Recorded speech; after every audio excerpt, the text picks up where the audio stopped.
Bonjour à tous et bienvenue pour cette nouvelle session de GitHub Office Hour en français. Donc, on est ravis de vous accueillir pour cette quatrième session.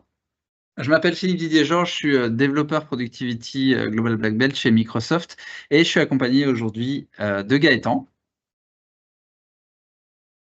Eh oui, bonjour à tous. Donc, Gaëtan, est-ce que tu es toujours avec nous? oui, vous m'entendez bien? Ça y T'es est, peut-être en il y a que le mute. bouton. Là, je pense que c'est bon. Donc, bonjour à tous. Je suis Gaëtan Hurel et je suis Solution Engineer à Ok. GitHub. Voilà, donc mon Alors, travail, Gaëtan? Oui, Oui, ça y est. Vous c'est m'entendiez bon? ou pas? Ou c'est moi qui n'entendais pas?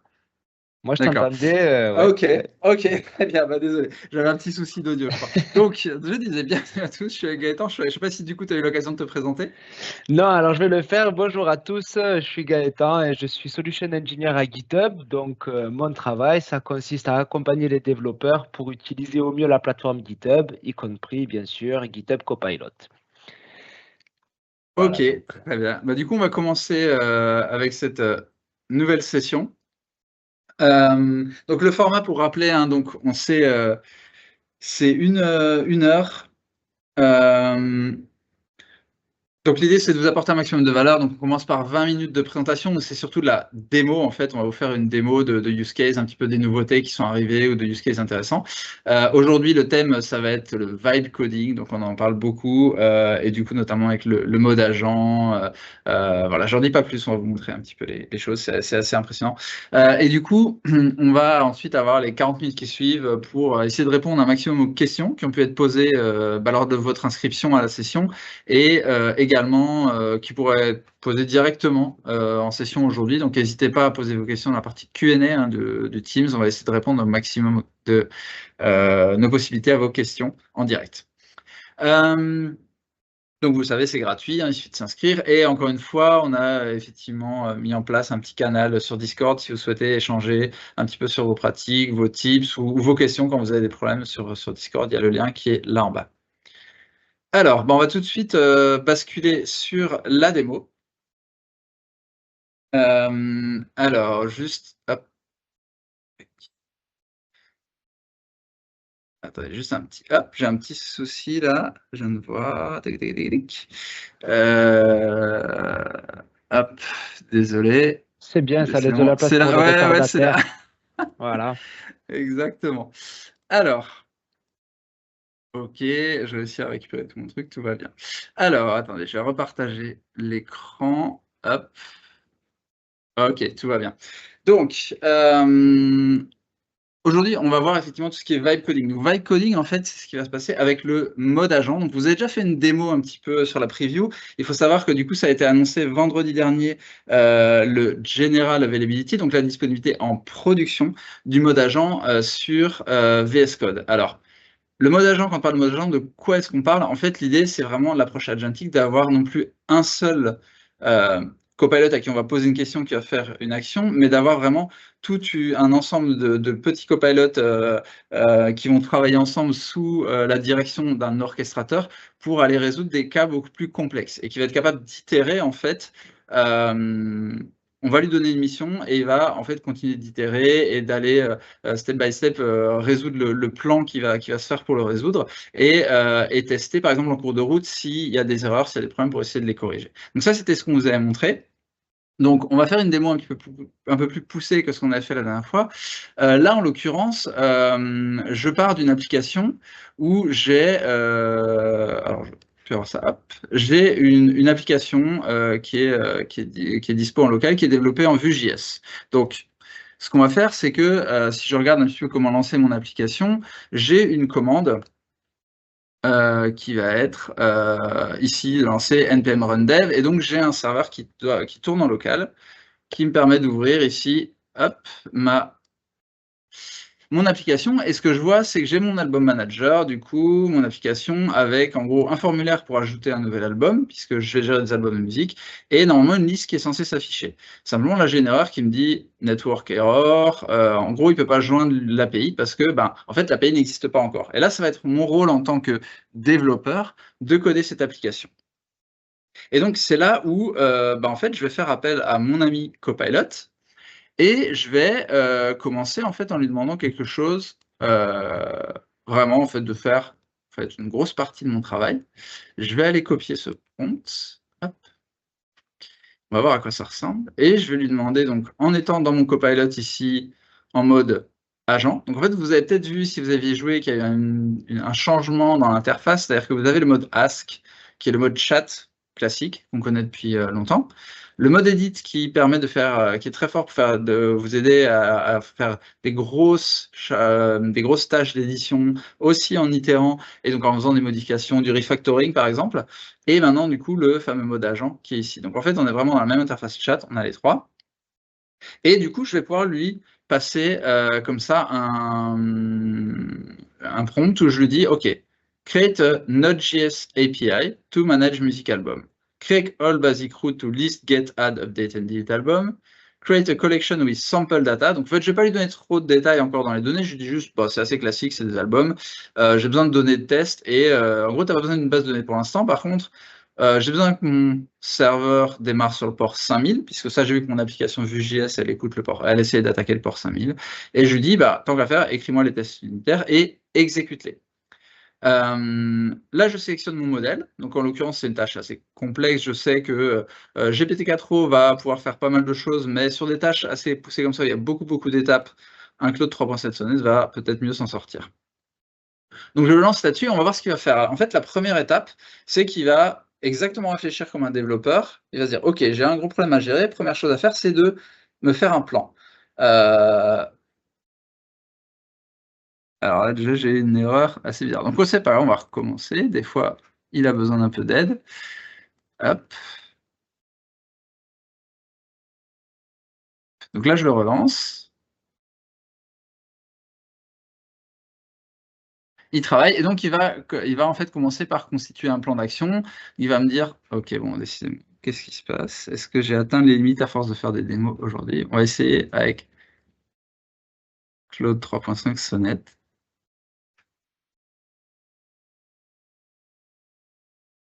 OK, il va m'aider à créer une OK. Bon, alors ça, c'est embêtant pour la démo. J'avoue que normalement ça bloque pas aussitôt. Qu'est-ce qui se passe? Est-ce que c'est parce que je suis sur mon code space? Non, d'accord. Est-ce que j'ai un souci là? D'accord. Bon, écoute, Est-ce sinon, je propose tu peux Gaëtan peut-être de ouais. essayer de recharger ta fenêtre? Je ne sais pas si tu l'as Ouais, testé on peut sur ton essayer code space, juste effectivement. pour voir. Effectivement, on va essayer ça, on va aller, hop, ouvrir VS Code Insiders et sinon je vais aller au pire dans le alors on rouvre le projet, on va tester ça. On le laisse charger. Donc là, en fait, je suis en train de me connecter à mon codespace, hein, j'exécute sur le codespace à distance.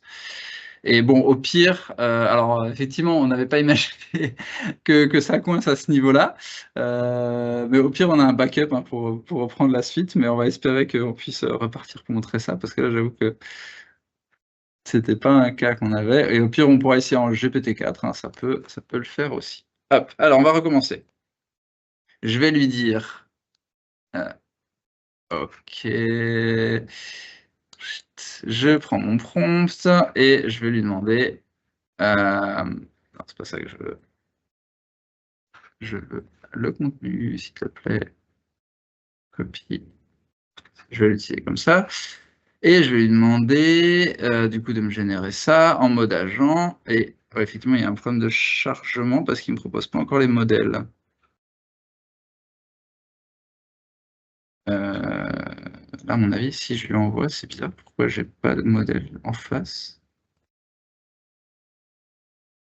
Waouh! Alors je sais pas sur quel modèle il va partir. Getting Copilot ready. Oh ouais, en fait, ça c'est que Copilot n'est pas encore chargé.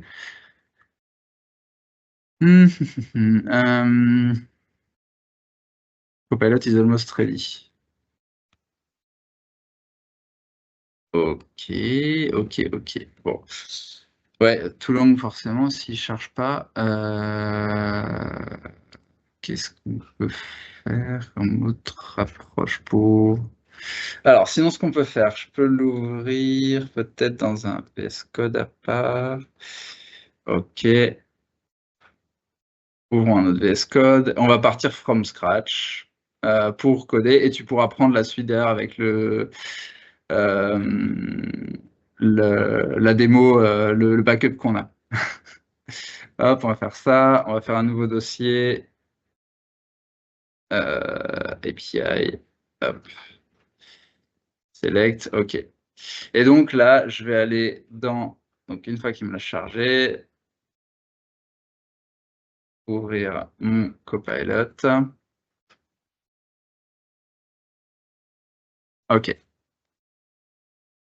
Donc là, si je vais en mode agent, il n'a pas encore chargé le modèle non plus.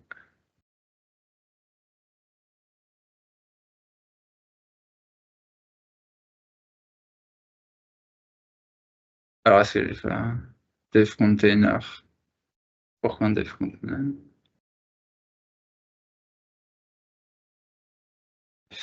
OK, OK. Bon, on y va. On va repartir dans un VS Code, pas Insider, du coup. From scratch. Donc là, je lui demande la même chose. Simplement, je vais faire mon API à côté. Ok, bon, très bien. Il me dit, ok, je vais créer une application Node.js. Donc en fait, il est capable, en fait, là on a une différence par rapport au mode edit. Mode edit, il va vraiment modifier les fichiers, mais il va nous dire, bah, tape les commandes. Tu dois taper cette commande-là et pour installer telle et telle dépendance, pour faire telle chose. Donc là, il va vraiment faire toutes les actions pour moi. Il dit, première chose à faire, c'est bah, de créer les bons dossiers. Donc là, par exemple, il va voir qu'on a une erreur, je pense. Positionner le paramètre can be found not accept. Ok. MKDIR, donc il m'écrit les dossiers, tout va bien. Donc là, en fait, ce qu'il est capable de faire, c'est qu'il va essayer de faire les actions. Des fois, il va rencontrer des erreurs, il va se corriger tout seul. Donc il a créé ses fichiers directory, il va essayer de créer le dossier de test. Donc là, c'est assez basique. L'idée, c'est qu'ensuite, il va se dire, OK, prochaine étape, comme un développeur, en fait, qui va faire ça, il va dire, prochaine étape, je vais initialiser mon projet. Donc là, c'est une commande npm init qui va me créer un package, comme je fais un fichier, un projet en Node.js, il va me créer un package.json pour donner le nom à mon API, du coup elle s'appelle API, hein, c'est simple, avec les, on va dire, points d'entrée de base. Ensuite, il va initialiser le projet, si command output npm was cut off, ok, donc il va essayer de corriger ses erreurs. Qu'est-ce qu'il fait? Ok, donc là maintenant il a réussi, enfin, et du coup il va m'installer maintenant mes dépendances. Donc il dit par exemple je vais faire une API en Node.js, donc je ne vais pas préciser forcément quel était le framework pour faire l'API. Là en l'occurrence il va sur Express, qui est tout à fait classique. Il installe Express, il m'installe ensuite les frameworks pour la partie test, Mocha, Chai, Supertest, etc. Et en même temps il va me faire des updates petit à petit voilà, sur le package.json en rajoutant les dépendances, etc. Donc là, on voit qu'il est en train d'appliquer les modifications au fur et à mesure et je vois les modifications qui évoluent. Je vois qu'il commence à ajouter, donc il ajoute un fichier, il va faire évoluer mon set de modifications comme on aurait dans le mode edit, que vous avez sûrement déjà vu. Et du coup, là, il commence vraiment à rentrer dans le code. Il dit, OK, j'ai mis en place tout ce qu'il faut, la structure de dossier, j'ai initialisé le projet, j'ai installé les dépendances. La prochaine étape, c'est de commencer à écrire le code et à commencer par le point d'entrée principal de l'application, qui est le index.js. Là, index, j'ai une déclaration d'une application express. Je vois le port 5000 que j'avais demandé. Il commence à faire une route API/album et avec un petit peu les routes de base, on va dire. Ensuite, il commence à dire, OK, je vais continuer par créer les différentes routes, puis les contrôleurs. Là, il a le dossier route, les contrôleurs, il est en train de route direct. OK, donc pour l'instant, il fait déjà les dossiers. Et donc après, il va aller me faire les différents fichiers. D'accord, OK, il crée un fichier avec avec les données d'albums de test. Donc en fait, je ne vais pas donner plus de détails. Donc il va faire un modèle qui lui paraît qui lui paraît correspondre à ma demande, à savoir du coup album data qui est ici, hop, donc il va me créer en fait une liste d'albums exemple avec un ID, un titre, un artiste, une année, un genre. Ça c'est classique. Et ensuite il va commencer à implémenter en fait tout ce qui va bien avec ça. Donc pour le contrôleur, les méthodes CRUD, get all album, get album ID, create album, etc. Update album. Il va me créer tout ça. Il va ensuite me mettre à jour mes routes. Là, il est encore en train de... Ok, non, il m'a modifié donc, tout mon code, donc ça c'est ok. J'ai le code qui est associé à chaque méthode CRUD. Et du coup, en fait, ce qu'on va voir, c'est que là, il est vraiment en train de faire step by step. Et on est déjà dans un processus qui a déjà pris pas mal de temps et qui peut aller beaucoup plus loin. Et même à un certain point, on le verra, il va me dire, ok, là, ça fait pas mal de temps qu'on itère. Est-ce que c'est normal? Est-ce qu'on continue comme ça d'itérer? Ou est-ce que tu veux, par exemple, t'arrêter? Ou je peux à un moment, moi, choisir de lui donner des nouvelles instructions pour l'interrompre et pour partir sur un autre chemin. Donc là, il me dit OK, maintenant il va créer le fichier avec les différentes routes pour mapper en fait simplement les routes pour appeler avec les méthodes post, put, delete et les méthodes des contrôleurs qui sont associées à ça. Et donc là, on commence à avoir tout le code en tout cas de base pour mon API avec la ressource album et les différentes méthodes. Et donc là, il fait le point un petit peu sur ce qu'il a fait. Et donc l'idée, c'est que normalement, la prochaine étape devrait être logiquement, une fois qu'on a tout le code décrit, d'écrire des tests, en fait. I create the unit test. Ok, très bien, ça tombe bien, c'est ce que je lui avais demandé. Et là, il me dit continue to iterate parce qu'il me dit justement, ça fait un petit moment que tu avances, est-ce que tu veux continuer comme ça? Donc je lui dis oui, pas de problème. Il me crée du coup un fichier de test, dossier ici avec album.test. Et donc, on voit en fait que j'ai effectivement un certain nombre de tests qui ont été écrits avec des suites de tests. Et donc là, il me propose directement d'exécuter la commande. Alors, c'est important en fait, tous ces points-là où en fait, à chaque fois, il s'arrête et il me propose de faire. C'est vraiment ce côté. C'est un copilot, il va faire beaucoup plus de choses, mais c'est nous qui restons aux commandes en lui validant chaque étape, en disant ok, ça c'est bon, et à tout moment là je peux lui dire non, non, finalement modifie ça, ou alors je veux pas tel framework de test, il va repartir dans une itération pour modifier ça, et là du coup il me propose d'exécuter directement les commandes de test en fait qu'il a fait, et ah bah tiens, il y a une erreur, il va probablement la corriger aussi, qu'est-ce qu'il me dit? Ok, error, smod, not supported, album to test, not supported, chai, etc. Donc là, il va voir ce retour-là et donc il va travailler. Ok, I see there was an issue with running the test. It looks like we're getting an error. Donc en fait, il est capable d'analyser l'erreur, de dire ok, on va d'abord fixer ce problème en allant faire des modifications dans le package.json. Donc il trouve le fixe. Et là, il propose ok, j'ai corrigé les choses. Maintenant, je propose qu'on relance les tests pour voir si ça a corrigé le problème.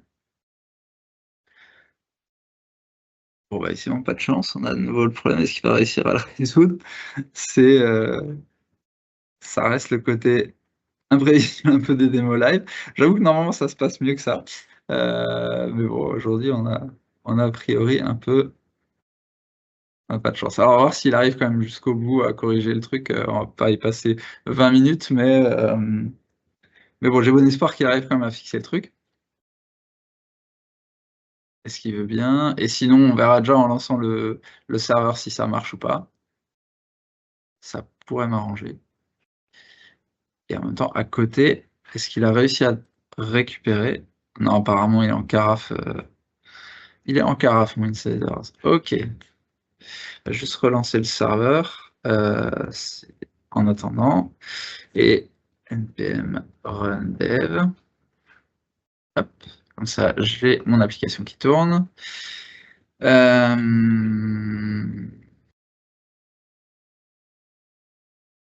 Alors. Ce qu'on peut faire, sinon là, s'il est bloqué, je peux le stopper et lui dire ok, please. Je vais lui parler gentiment, ça va peut-être aider. Document my code in readme.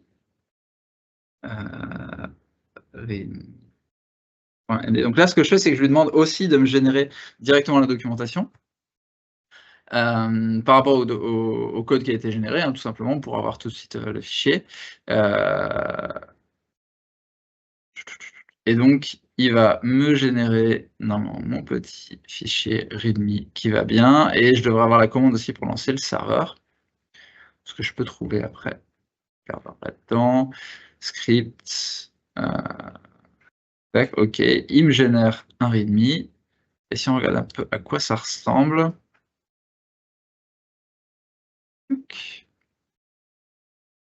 Donc là, il m'a fait en plus un README avec un menu, mais du coup, Album API, Project Structure, API Endpoint, donc il me documente vraiment tous mes endpoints d'API, un exemple de mon objet, les prérequis, les commandes d'installation, de lancement, etc., etc. Donc là, mon README, il est plutôt pas mal dès le départ.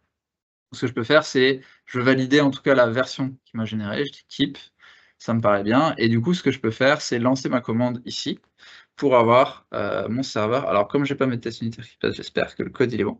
Mais on va le lancer. OK, il me dit server running on port 5000. Donc, avec un peu de chance, on a maintenant l'application qui est capable. Et... Tac. Si je la recharge. Tourne ou pas? Je le pars. OK. C'est bon, c'est pas bon. Ah, bon, bah, décidément.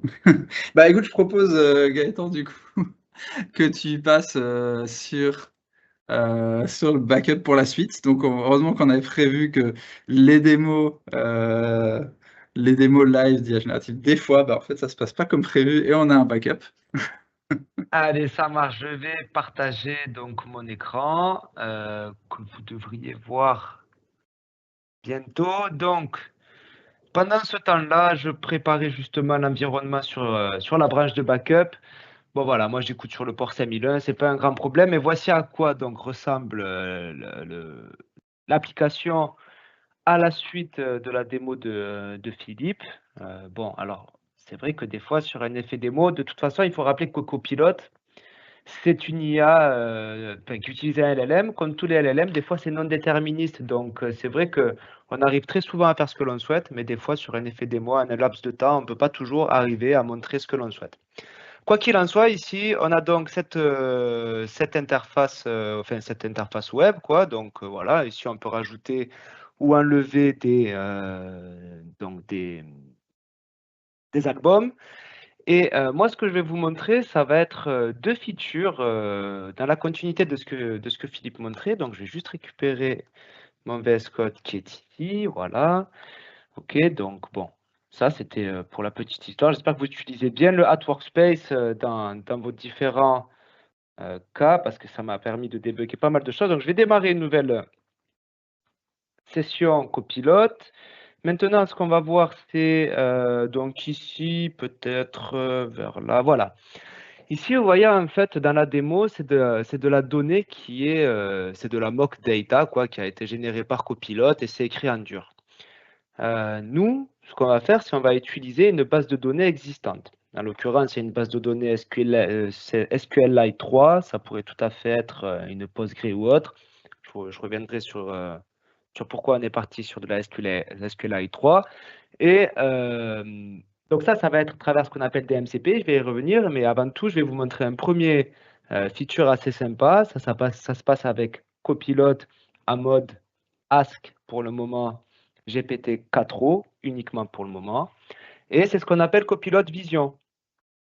Donc, par exemple, ici, j'ai une image, hein, on voit bien que c'est un PNG. Bon, c'est vrai que derrière, au final, c'est un mermaid. Donc, les œils les plus affûtés parmi vous pourront me dire, bon, en fait, on aurait pu passer directement le markdown du mermaid et Copilot l'aurait analysé. C'est vrai. Moi, là, ce que je vous montrer, c'est une proof of concept, comme quoi Copilot peut maintenant ingérer des PNG, des JPEG, bon, d'autres formats. Et pour cette démo, donc, on va partir sur ça. Donc là, je vais juste lui dire, can you describe? Okay. Can you describe what you're seeing in, et puis là, je vais bien lui attacher le fichier. Hein. Donc voilà, là, mon but, c'est de laisser Copilot analyser mon image. Et bon, vous imaginez bien que les cas d'usage sont assez multiples. Ici, c'est pour analyser effectivement un ERD. Mais voilà, on peut tout à fait penser à prototyper une première interface web. Moi, sur mes projets personnels, en ce moment, je fais pas mal de web UI, j'ai plein de bugs de UI, c'est pas trop mon domaine d'expertise, donc je fais des screenshots, je les envoie à Copilote pour qu'ils comprennent ce qui se passe.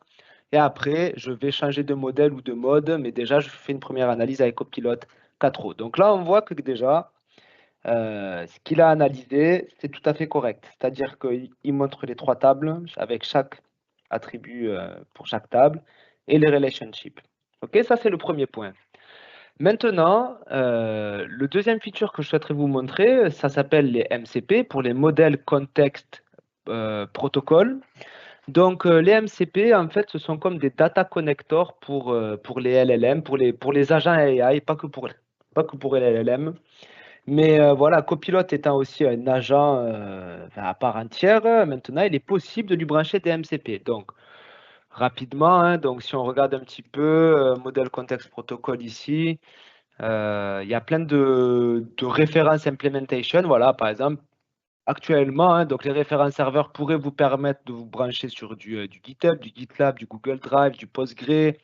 Et moi, j'ai décidé de prendre du SQLite avec Philippe, bien entendu, parce que si on regarde un petit peu ce que fait ce MCP, il va permettre de faire notamment de la lecture de bases de données, mais aussi de l'écriture, tandis que le Postgre actuellement ne permet que de faire de la lecture. Donc là, ce qu'on va faire, c'est que je vais... alors, où est-ce que hop, je vais prendre ça? Je vais cloner le MCP. Donc pour le moment, effectivement, on est un peu dans les prémices des MCP, hein, c'est tout récent, donc l'installation est relativement manuelle. Ce qui se passe, c'est que déjà, je vais retourner là. Je vais cloner le serveur, le repo serveur où il y a tous les MCP possibles. Et je vais installer mon MCP. Donc déjà, supposons qu'on a donc cette fameuse base de données qui, plutôt que de passer sur des données qui sont écrites en textuel, voilà, supposons qu'il y a une base de données. Ok, encore une fois, là, dans l'exemple, où est-ce que c'est? Hop, hop. Ici. Donc, dans l'exemple, c'est une base de données locale, d'accord, mais c'est vraiment une base de données SQLite 3. On peut tout à fait imaginer avec les MCP hein, de pouvoir taper sur des bases de données à distance et pas limiter qu'à du SQLite. Mais bon, ici, donc, c'est une base de données qui existe déjà, qui ne respecte pas forcément le RD, qui ne respecte pas forcément les données de jeu qui avaient été générées par Copilote, et c'est sur celle-ci qu'on va travailler ensemble pour la deuxième démo. Donc maintenant que j'ai installé mon serveur, ce que je vais faire, c'est que je vais reprendre mon fichier de config pour paramétrer Copilote pour l'utiliser. Et là, comment ça se passe? Ben, je vais créer un petit fichier mcp.json rapidement. Tac, voilà. Je pense que là, normalement, il y a tout ce qu'il faut. Je vérifie juste que les passes sont correctes. Voilà, tout y est. Hop là, donc ça, c'est calibré. Maintenant, on voit ici que dans le mode agent, ben, en fait, il y a une petite flèche parce qu'il y a des nouveaux fichiers, enfin des nouveaux outils available. Donc là, il est en train de découvrir mon MCP, en fait. Et là, ça y est. Maintenant, en fait, Copilot va être capable d'interagir avec ma base de données pour faire ces différentes opérations. Donc, juste par gain de temps, hein, donc là, enfin, je vais fermer le musicstore.db. Regardons juste qu'il y a pour l'instant que album artiste, d'accord? Et puis maintenant, j'ai déjà sauvé un petit prompt, hein, donc ça c'est juste pour... mais on va le revoir ensemble. Donc supposons, je ferme tout. C'est vraiment juste pour montrer à quel point le mode agent est quand même très autonome. Donc moi, j'aime bien basculer sur le 3.7 lorsque je demande des tâches assez longues. Voilà, après, ça dépend au final, hein. Pour le moment, comme vous voyez, il y a 3 modes, enfin 3 modèles pour le mode agent. Donc voilà, je dis, ben voilà, j'ai en fait une base de données SQLite 3. Donc là, je vais juste m'assurer qu'il a bien repris ta Music Store, voilà, que je veux utiliser pour notre application plutôt que le jeu de données dataset. Donc, mets à jour la base de données pour matcher la description au-dessus. Tu vas rajouter dans la table genre, parce qu'en fait, dans la description, on a vu qu'il y avait une table genre. Je dirais, ben, tu vas te baser sur ce qu'il y avait dans la base de données existante pour extraire des genres et tu vas les mettre. Et puis après, tu vas adapter l'application, update the API to use that SQLite 3. Donc voilà, là, on y va. Et puis, qu'est-ce que je vais y dire? Parce que je pense que ça, je vais y dire use list table Donc tout ça là, c'est les outils que me fournit le MCP. Read query, write query, create table. Voilà. Et puis là, je pense qu'on est parti pour quelques minutes au moins. Donc déjà, dans les MCP, ce qu'il faut savoir, c'est que Copilot, il va toujours vous demander la permission. Donc là, je peux faire uniquement une fois. Je vais l'autoriser pour toute la session pour gagner du temps. Donc voilà, déjà là, qu'est-ce qu'il fait? Il va créer la table. Alors, elle existe. Artiste, ok, il a créé une table artiste. Bon, pour le coup, ça aurait été bien qu'il reprenne l'ancienne. Après, il va écrire plusieurs. Là, il va faire plusieurs requêtes. Je pense que là, il y a peut-être un petit problème de casse. Je ne suis pas sûr parce que. Bon, voilà, l'idée, c'est de toute façon, plus on est précis, plus il est avec nous. Donc, je vais juste continuer à le laisser faire, vous voyez, mais en fait, c'est intéressant parce que du coup, cette fois, il est parti sur de l'écriture directe avant de chercher à voir ce qui existait. C'est pas bien grave en soi, hein. J'aurais pu, moi, en changeant mon prompt, demander à Copilot, d'abord, prends la mesure de ce qui existe et puis tu vas mettre à jour. Donc là, on va voir. Donc là, il voit bien qu'il y a deux tables, artiste et album. Bon, il y a une table interne dont il se moque. Et puis maintenant, il va un petit peu comprendre ce qu'il y a dans les différentes tables. Donc là, il prend par exemple les attributs. Et il va continuer, maintenant qu'il connaît la table, ce qu'il va faire comme attendu. Hein. Dans un premier temps, il va modifier avec notre permission à chaque fois. Hein. C'est juste que là, j'ai activé l'autorisation pour toute la session. Mais avec notre permission, il va modifier donc la base de données. Non seulement pour éventuellement, dans la base de données, là, je pense que mes tables de base ne matchent pas forcément les mêmes attributs. Donc, il va modifier les tables existantes et il va rajouter la table genre. Ça sera la première étape. Voilà, donc là, je vais continuer. Et puis après, on va voir que petit à petit, il va modifier le code source de l'API, hein, qui doit être certainement ici. Voilà, donc à peu près ici, pour récupérer cette fois, plutôt que de baser sur la base de données, enfin sur le jeu de données en dur dans le code, il va se brancher à la base de données. Voilà, donc là, maintenant, ça va être la création de la table.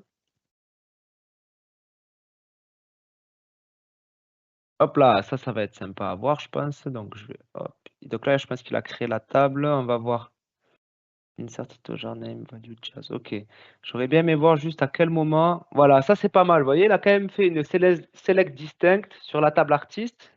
Parce que dans ma table artiste de ma base de données initiale, les artistes ont un attribut genre qui est un string.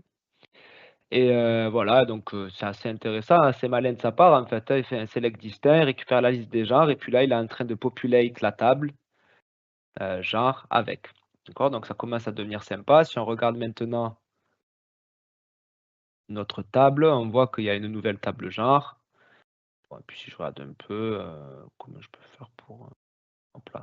Enfin voilà, donc on voit que quand même il fait ses opérations et de façon relativement autonome. Donc bon, c'est toujours, enfin c'est même nécessaire hein, de voir, de vérifier ce qu'il fait.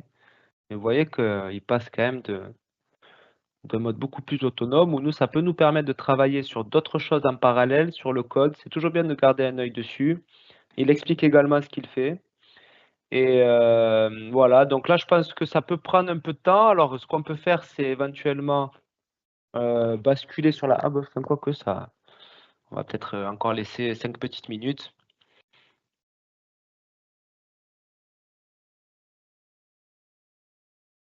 Voilà, donc là, c'est sympa. Il est en train de dire, je pense que cette fois-ci, il va modifier. Ok.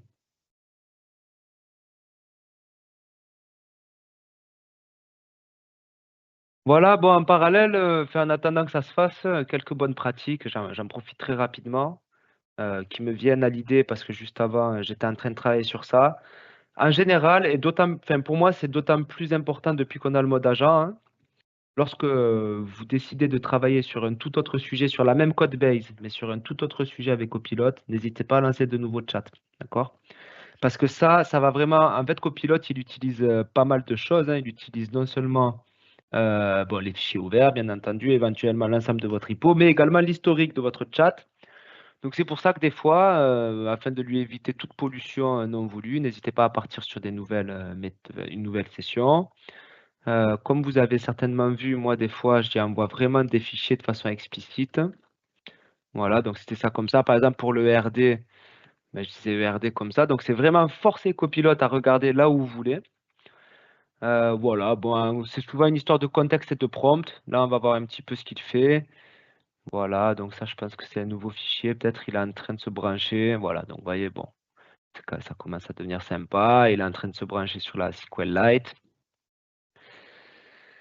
Et puis maintenant, je pense qu'il va mettre à jour tout ce qui est les albums, enfin les méthodes.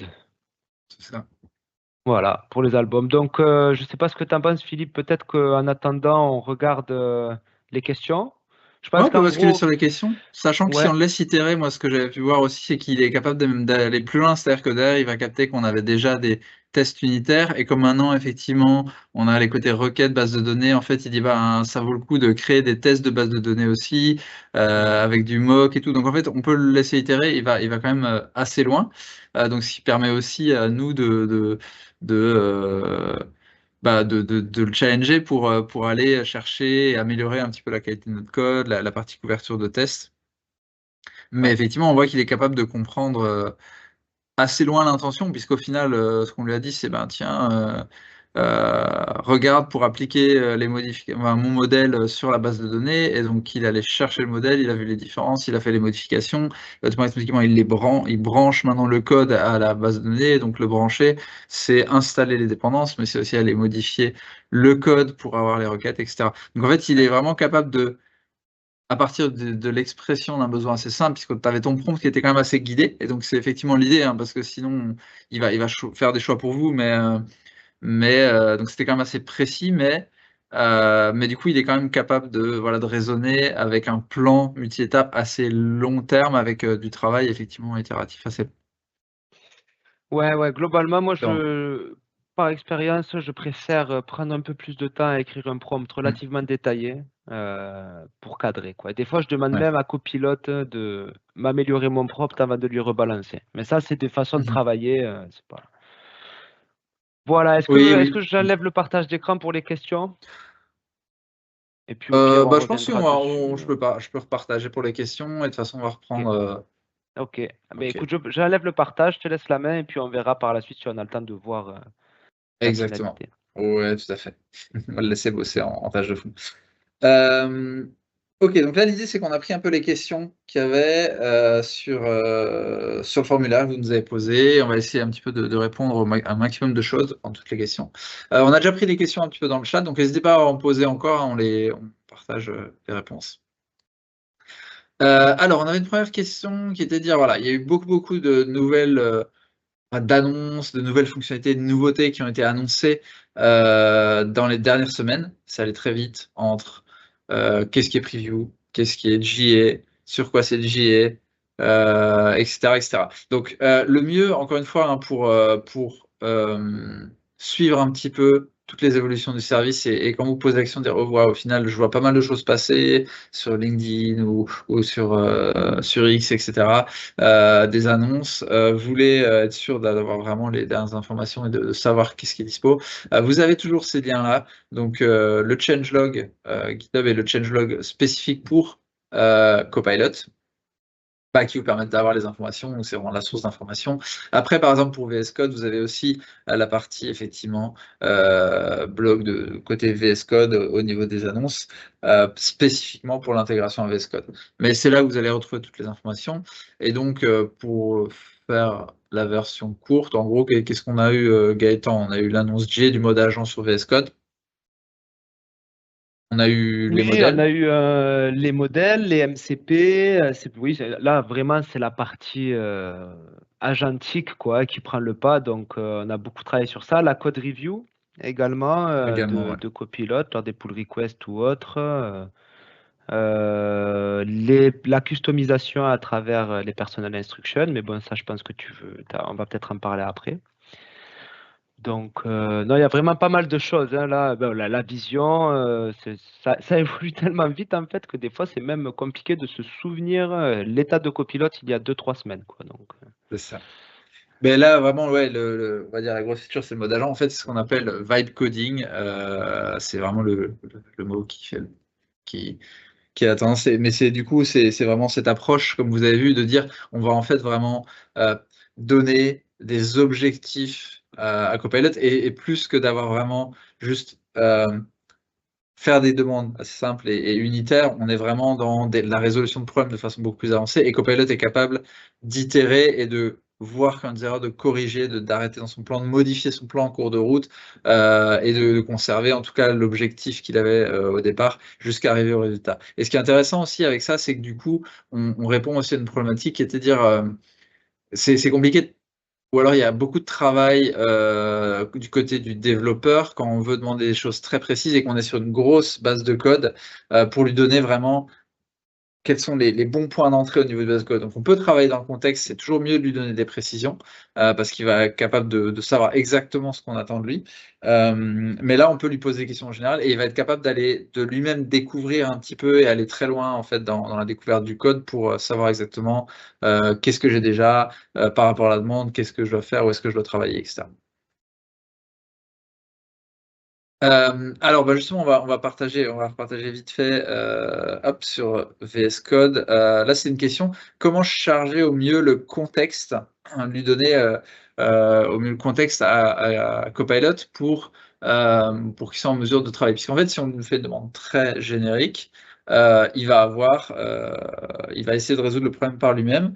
En devinant les informations qu'on lui a pas données. Ce qu'on a vu, par exemple, quand tu faisais ton prompt, Gaëtan, c'est que tu lui donnais de façon très précise des fichiers, tu lui donnais des actions dans tes tools, dans ton MCP. En fait, ça se passe ici.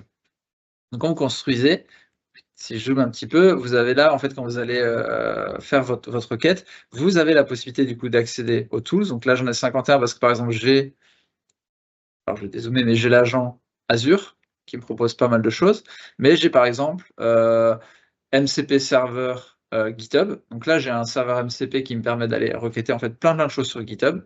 J'ai également le web search. Donc ça permet de poser des questions et en fait d'aller chercher une information sur Internet. Donc ça, typiquement, c'est un usage qui est game changer, vraiment pour plein d'usages. Un des challenges qu'on avait, c'est, par exemple, je suis développeur Vue.js, Angular, et j'ai une toute nouvelle version qui vient d'arriver. Donc moi, je veux me mettre à jour simplement le modèle de Copilot. Il y a des entraînements qui sont faits, mais c'est un gros entraînement. Et donc le dernier entraînement date peut-être d'il y a 2 mois et donc n'a pas connaissance de cette dernière version. Comment est-ce qu'on fait pour avoir des résultats? Et donc c'était souvent une question qu'on avait. Et donc par exemple, je peux lui demander, je peux lui poser des questions en lui mettant juste le dièse fetch. Dièse fetch, ça va me dire, ok, je veux aller chercher sur Internet. Ou alors je lui dis simplement, je prends en fait ce fetch, je vais aller là et je peux lui chercher du coup fetch web page. Donc là, il est ajouté et je lui dis, OK, what is the last version of Angular? Donc là, c'est une question générale, il va aller rechercher ça et pouvoir me répondre. Mais là où c'est pratique, c'est j'ai une nouvelle façon d'écrire, j'en sais rien, mes contrôleurs, par exemple, dans Angular. En fait, je peux aller directement prendre la page documentation et lui dire: «OK, mets-moi à jour mes contrôleurs en te basant sur, la version qui est documentée sur cette page» et je mets le fetch, mon URL. Il va d'abord aller chercher ça et il va s'appuyer là-dessus pour répondre. Et là, du coup, on gagne énormément en précision. Et donc, voilà, j'ai posé une question assez simple, mais ça va permettre comme ça de se baser vraiment sur des exemples directement d'une documentation, quelque chose de très précis. Là où je l'avais fait, par exemple, c'était pour démarrer un système multi-agent sur une application de GenAI en utilisant Semantic Kernel. Semantic Kernel, c'est un framework pour construire des applications sur base d'IA générative chez nous, et ça évolue très vite. Et donc, typiquement, si je lui dis, crée-moi une application avec 2 agents qui vont discuter avec un 3e agent qui est l'orchestrateur, et voilà leur capacité, il y en a un qui va chercher sur le web, il y en a un qui fait ci, il y en a un qui fait ça. Si je lui demande ça, sachant qu'il y a eu pas mal d'évolutions dans le framework, je ne sais pas s'il va me faire un code qui va être cohérent avec la dernière version, qui va être à jour, etc. Parce qu'il va trouver des entrées sans doute qui correspondent à différentes versions. Donc là, en fait, j'ai été capable d'aller prendre dans la documentation un exemple comme ça, qui montre le côté multi-agent, lui donner ça, et il est capable de générer quelque chose de très précis. Il y a plein d'autres choses qu'on peut faire. Donc on peut l'ajouter par là, on peut ajouter vers le dièse, mais par exemple, je peux dire, par exemple, je veux prendre, par exemple, tous ces fichiers-là, je vais lui ajouter, je fais du glisser-déposer, ça marche très bien. Je peux aller rechercher, donc ça, j'ai des choses, des tooling, c'est toutes les fonctionnalités avec mon agent MCP GitHub, mais je peux aller par exemple chercher des prompts. Donc ça, les prompts, c'est effectivement, on disait, on a la possibilité de faire, on l'avait montré sur une autre session, en faisant un dossier .github.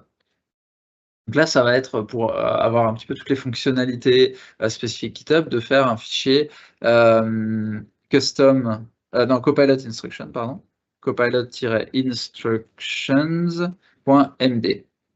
Ça, par exemple, je peux lui dire, réponds, alors c'est un exemple un peu simple, mais toujours en français. Et du coup, si je dis, ok, j'en ai des choses, et je lui dis, je sais pas, hop, explain what is XSS. Voilà, par exemple, je lui pose une question. L'idée, c'est qu'en fait, il va toujours me prendre ce copilot instruction comme un méta prompt et il va appliquer ses règles. Donc ça, c'est bien parce que là, c'est un exemple simple en français, mais je peux lui donner des règles par rapport à qui doit checker toujours les règles OWASP Top 10 quand il fait des routes d'API, par exemple, contre toutes les attaques, qui doit respecter telle politique de nommage, lui donner des informations par rapport à la structure de ma base de données pour générer des trucs. Donc ça, c'est très pratique, sauf que quand on a tout dans un fichier, c'est un peu comme quand on met tout dans un prompt. Au bout d'un moment, ça va être trop chargé, on va se perdre un peu dans l'importance des informations. Donc on a la possibilité, en fait, d'ajouter un dossier, par exemple, .prompt, et dans le point prompt, en fait, d'ajouter, par exemple, un prompt qui va être, j'en sais rien, database schema.prompt.md. Et du coup, automatiquement, je peux lui chercher, en fait, dans les prompts. Ah oui, d'abord, il faut que je le configure là-dessus, mais du coup, je vais pouvoir lui donner directement mes prompts comme ça pour l'utiliser et avoir du coup ces détails-là. Donc ça, c'est des choses qui permettent vraiment d'enrichir le contexte et en même temps de ne pas taper à chaque fois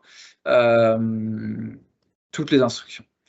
Et après, qu'est-ce qu'on a encore de choses? Bon, on a le terminal, on a des résultats de test, on a effectivement la partie image. Donc l'idée, en fait, ça va être vraiment comme ça de partager un maximum de contexte. Et encore une fois, celui qui, pour moi, apporte énormément, c'est cette partie, surtout quand vous êtes sur des technos récentes, des librairies récentes, c'est la partie web qui va vous permettre d'être beaucoup plus précis dans ce que vous générez.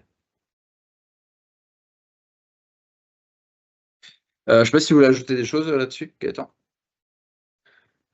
Non, je pense que ta réponse était très complète, donc parce que tu as mentionné notamment les instructions de prompt pour les différents use cases et les reusable prompt files. Yeah. Voilà, donc je pense que ça, c'est vraiment la meilleure façon de customiser Copilot, effectivement. Est-ce qu'on aura la possibilité de choisir nos propres modèles hébergeables en Europe? Alors ça, on sait très bien que c'est un besoin et une demande qui est souvent, qui remonte souvent, hein, par nos clients. Ben, bon, on travaille dessus, mais pour le moment, il n'y a pas forcément de timeline, hein. Ça dépend de beaucoup de facteurs, donc c'est pas, on n'a pas actuellement quelque chose pour ça. Enfin, je ne sais pas si toi, Ouais. Philippe, tu as quelque chose à... Non, bah effectivement, c'est une discussion qu'on a, mais aujourd'hui on n'a pas ni de timeline, ni même de choses précises, sûres en tout cas, qui arrivent. Donc voilà, à suivre. Mais on sait en tout cas qu'il Ouais, y a beaucoup d'intérêt pour ça et c'est des discussions qu'on a ouais. effectivement avec le client. Alors, quelles sont les différences entre Copilot Edit Agent et Copilot Workspace? Je sais pas si tu veux prendre Ok, celle-là ben ou moi, c'est bon. alors, moi, je dirais que ben, le Copilot Edit, en fait, c'est une version hybride entre la partie où on demande à Copilot quelque chose et la partie agent où Copilot va être quand même plus autonome. C'est-à-dire que Edit, c'est un peu plus ciblé, d'après moi, hein. On va vraiment cibler soi-même sur les fichiers sur lesquels on veut travailler. Et voilà, Copilot va faire les changements de façon dynamique sur ces fichiers-là. Mais par rapport à un mode agent, par exemple, le Copilot Edit a une capacité moindre à découvrir les fichiers du repository et à trouver d'après lui le meilleur contexte pour répondre à la question. Il n'a pas non plus, par exemple, l'intégration avec le terminal. Donc, très honnêtement, et ça c'est vraiment que mon expérience personnelle, j'utilise beaucoup Copilot Ask, le Ask mode pour dégrossir des sujets, pour poser des questions, beaucoup le Copilot agent. Et au final, en ce moment, en tout cas dans mes use cases, le Copilot Edit, je l'utilise un peu moins, même si en fait, je me souviens que lorsqu'il est arrivé, je le trouvais ultra puissant. Donc, voilà, c'est toujours bien. Et puis le Copilot Workspace, alors ça, c'est encore autre chose, d'autant plus que dans les tuyaux, il y a la partie agentique qui arrive. Donc, le Copilot Workspace, pour moi, et ça, c'est pareil, Philippe, si tu diras toi tel que tu le vois. Moi, c'est une expérience unifiée. En fait, pour moi, c'est deux choses, Copilot Workspace. C'est une partie agent qui permet de partir d'une issue à une pull request, entre guillemets. Donc, c'est vraiment, on pense plus vraiment en termes de syntaxe, mais on pense plus en termes de système design. Je vais expliquer ce que je veux avec des mots humains. J'assigne l'issue à Copilot. Copilot tourne le code et envoie une pull request. Ça, c'est la première façon d'utiliser le workspace. Et la seconde, c'est il y a déjà une pull request existante. J'ai plusieurs collègues parce que, d'ailleurs, point très important, qu'on utilise ou pas une IA pour développer, la notion de pull request et de review de code, elle est critique, non seulement pour la qualité du code, mais c'est aussi là où les développeurs apprennent au final. Donc, je pense que c'est vraiment important de toujours rappeler que ça enlèvera jamais ça. Mais donc, des fois, effectivement, dans une pull request, il y a beaucoup de commentaires, beaucoup de demandes de changement. Et là, on peut ouvrir un workspace pour, avec Copilot dedans qui va aider à faire en sorte que la pull request soit compliant pour être mergée. Donc, c'est vraiment une expérience beaucoup plus automatisée, mais les frontières sont en train de changer rapidement. Voilà, c'est pour ça qu'il faut rester branché, quoi.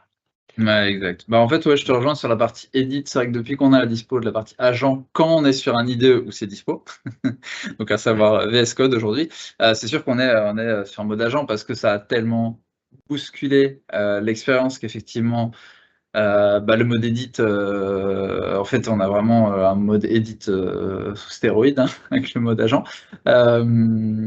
Mais ça reste très, très puissant. Le mode edit. Après avoir effectivement, si l'adoption du mode agent fait que naturellement on utilise beaucoup moins le mode edit, c'est ce qui a l'air de se présenter en tout cas, comment ça évolue. Mais en tout cas, aujourd'hui, vous l'avez dispo le mode agent que sur VS Code, là où le mode edit est en plus disponible sur Visual Studio et sur tous les IDE JetBrains. Donc du coup, c'est quand même à prendre en compte. Et effectivement, Copilot Workspace, comme tu dis, oui, alors avec le mode agentic qu'on a dans le mode agent, on se rapproche un peu de ça, mais c'est vraiment une approche aussi où il va nous aider à brainstormer. Donc avant même de parler de code, il va nous aider à développer l'idée, à brainstormer, à construire un plan hyper détaillé, avant même qu'on parte dans la partie code. Et après, bien sûr, il aide à faire la partie code. Donc effectivement, l'approche, on voit que les frontières, comme tu dis, bougent un petit peu. Et je pense que c'est aussi les évolutions, les usages qui arrivent qui vont aussi décider de la vie ou de la mort de certains composants dans le futur, voire de certains composants qui vont peut-être se mettre ensemble, je ne sais pas. Alors, premier pas avec Copilot, quels sont les langages supportés? Où trouver les astuces pour bien démarrer? Alors, les langages, en fait, c'est entraîné sur les repos publics de GitHub, donc tout le code public qui est sur GitHub notamment. Donc, en fait, tout ce que vous avez vraiment sur GitHub, il est capable de le gérer. Donc, après, plus il y a d'entrée, plus il va être fort. On a quelque chose d'un peu plus précis aussi sur les nouveaux modèles, en fait, de nouveaux modèles de completion. Donc récemment, on est passé sur GPT-4o mini pour la partie completion, puisqu'on avait une version avant qui était historiquement basée sur GPT 3.5.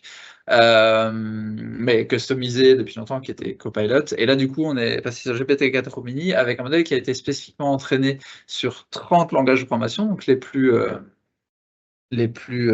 utilisés.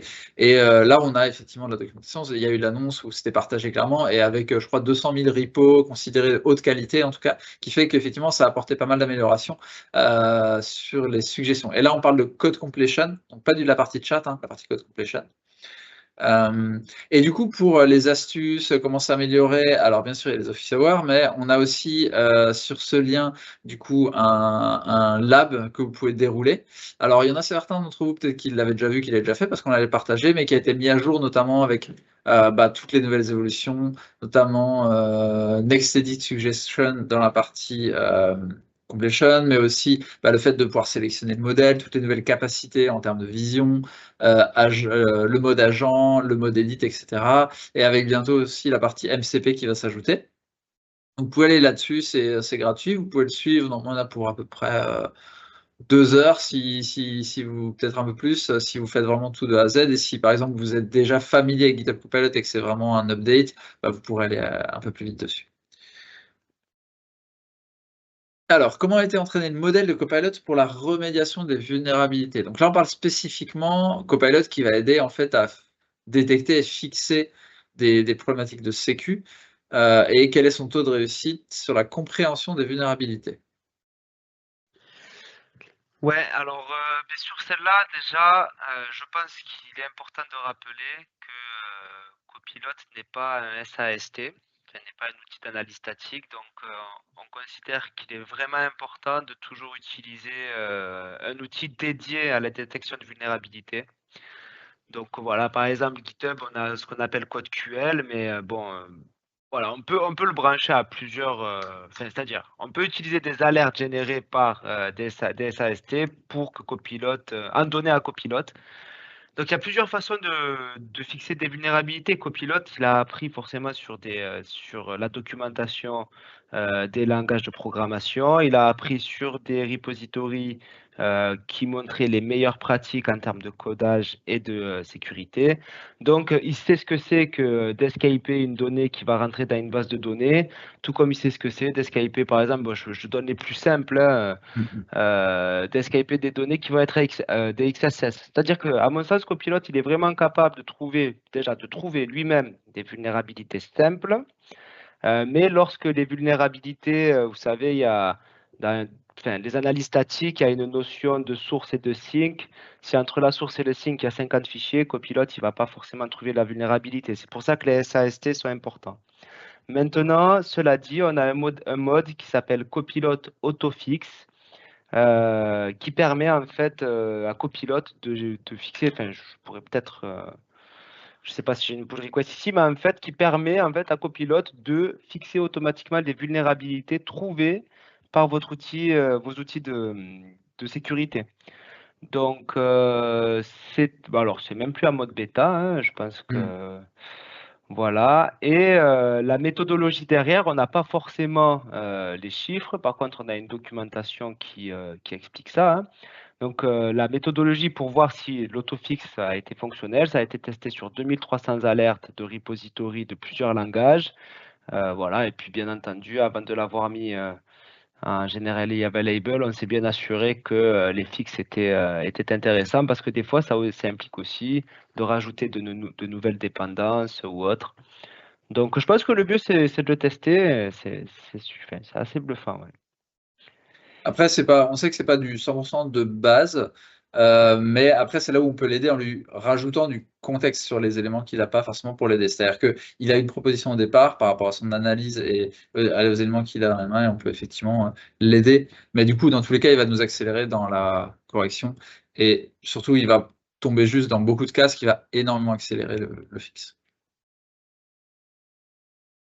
Alors, quels sont les langages supportés et comment configurer GitHub Copilot pour un projet spécifique? Donc là, ça rejoint un peu ce qu'on a montré rapidement dans la partie contexte. En fait, c'est toujours bien pour customiser un peu et donner plus de contexte sur votre application, votre contexte à vous, la façon dont vous voulez qu'il travaille, d'utiliser le Copilot Instructions, au moins pour poser les bases, et après pour des tâches spécifiques, d'utiliser les reusable prompts, du coup, qui vont vous permettre d'avoir une petite librairie de prompts vraiment optimum optimisée pour dire typiquement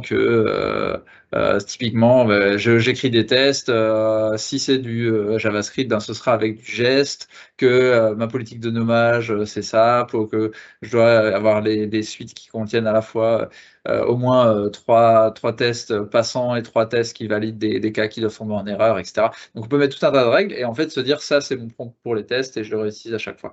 Et se faire comme ça une petite librairie. ça peut être effectivement très utile. Et pour les langages supportés, on avait répondu également précédemment. Vous nous avez posé la question, notamment roadmap, Copilot, le support MCP, puisque là, MCP, ce qu'on vous a montré, effectivement, le support en preview, hein, c'est très récent.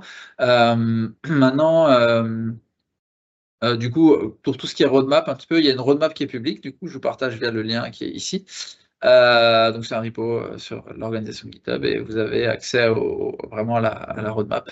Et également pour la partie Rex, on a, alors vous pouvez vous adresser si vous êtes par exemple en contact avec un seller côté GitHub ou Microsoft, demandez des trucs spécifiques dans votre domaine d'industrie, s'il y a des entreprises près de vous. Mais en tout cas, on a déjà tout un tas de customer stories publiques, donc des retours d'expérience avec des partages d'expérience de clients côté GitHub, et notamment sur la partie GitHub Copilot, mais sur aussi les autres sujets. Est-ce qu'un équivalent de GitHub Copilot Office Hours existe en langue anglaise? On avait la question en anglais également aussi. Alors effectivement, on a une initiative similaire qui est lancée au niveau Europe, donc on va avoir des événements qui vont arriver, qui vont avoir lieu et qui vont être en anglais, en espagnol, en italien, en français, enfin un peu toutes les langues. Donc l'idée c'est d'avoir effectivement un peu ce type d'événement. So if you're listening, but I think if you're only English speaking, you're probably not following it there, but yes, it's happening. Bonjour, est-ce que vous avez des informations concernant la disponibilité du mode agent dans VS Code directement et non seulement dans Insiders? Oui. Et d'ailleurs, on avait partagé, donc il faut bien penser à mettre à jour et votre VS Code et votre extension. Et si jamais c'est pas encore le cas, on sait que le déploiement est progressif, donc c'est possible que ce soit pas encore arrivé chez tout le monde, mais normalement, vous mettez à jour, ça devrait arriver, ou sinon dans les jours qui viennent. Côté licence, juste un petit rappel, puisqu'il y a eu aussi des nouveaux SKU qui ont été annoncés avec les modèles premium notamment qui arrivaient de juillet. Mais en gros, ce qui va vous intéresser, c'est que si vous êtes individuel, vous pouvez déjà tester gratuitement, hein, c'est toujours le cas, simplement vous avez une limite en termes de requêtes par mois c'est plus ça qui va être limitant, mais en termes de capacité, vous pouvez tout tester. Ensuite, vous avez toujours la partie Copilot Pro qui existe et Pro Plus en fait qui vous donne un accès beaucoup plus large avec ce qu'on appelle les premium requests. Donc là, c'est les requêtes typiquement avec un modèle comme Claude 3.7, ce qu'on vous a montré avec le mode agent. Donc vous allez avoir effectivement une limite qui va être beaucoup plus grande dans l'usage.